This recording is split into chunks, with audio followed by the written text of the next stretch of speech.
ये तस्वीर कभी ली ही नहीं जानी चाहिए थी, क्योंकि जब मैंने इसे खींचा तब मेरे पीछे कोई नहीं था।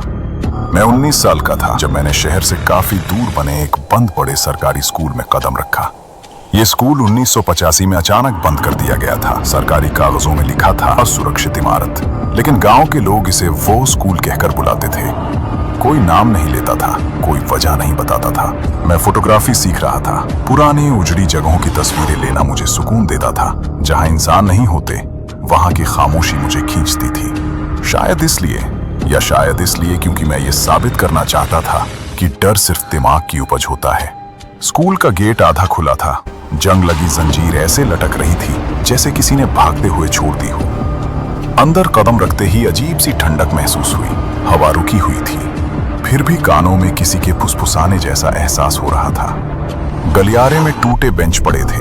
दीवारों पर बच्चों के पुराने पोस्टर अब भूतिया चेहरों जैसे लग रहे थे। फर्श पर धूल इतनी जमी थी कि हर कदम की आवाज जरूरत से ज्यादा तेज लग रही थी। मैं एक कक्षा के सामने रुका। दरवाजा आधा खुला था। अंदर से चौक की गंध आ रही थी। ये गंध नहीं होनी चाहिए थी। ये स्कूल दशकों से बंद था। कक्षा के अंदर ब्लैक बोर्ड पर हल्के हल्के अक्षर लिखे थे, गणित के सवाल, जैसे कोई बीच में पढ़ाते पढ़ाते चला गया हो। मैं देर तक उन्हें देखता। बात यह थी कि अक्षर ताजा लग रहे थे। मैंने कैमरा ट्राइपॉड पर लगाया, टाइमर सेट किया और ब्लैक बोर्ड के सामने खड़ा हो गया। फ्लैश चमका। उसी पल पीछे से एक और आवाज आई, क्लिक। यह आवाज मेरे कैमरे की नहीं थी। मेरे शरीर में झंझनाहट दौड़ गई। मैंने धीरे धीरे पीछे मुड़कर देखा। कक्षा खाली थी। आखिरी बेंच भी, कोई हरकत नहीं, कोई सांसों की आवाज नहीं। मैंने खुद बस पुरानी इमारत की आवाज है। डरने की कोई बात नहीं, लेकिन दिल मेरी बात नहीं मान रहा था।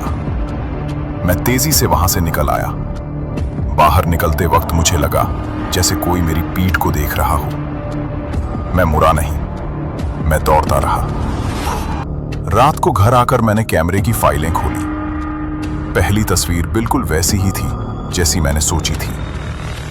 मैं ब्लैक बोर्ड के सामने खड़ा था, लेकिन मेरी नजर पीछे गई। आखिरी बेंच के पास एक धुंधली आकृति, वो इंसान जैसी थी, बहुत पतली, बहुत लंबी। उसका सिर एक तरफ झुका हुआ था, जैसे वो मुझे ध्यान से देख रही हो। मेरे हाथ कांपने लगे।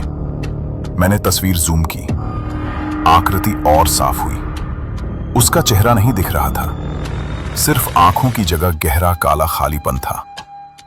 मैंने तस्वीर बंद कर दी। फिर मैंने मेमोरी कार्ड की गिनती देखी। 2 तस्वीरें थीं। मैंने सिर्फ एक ली थी। दूसरी तस्वीर खोलते ही मेरा गला सूख गया।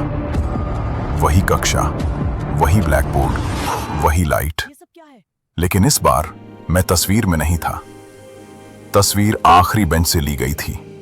ऊंचाई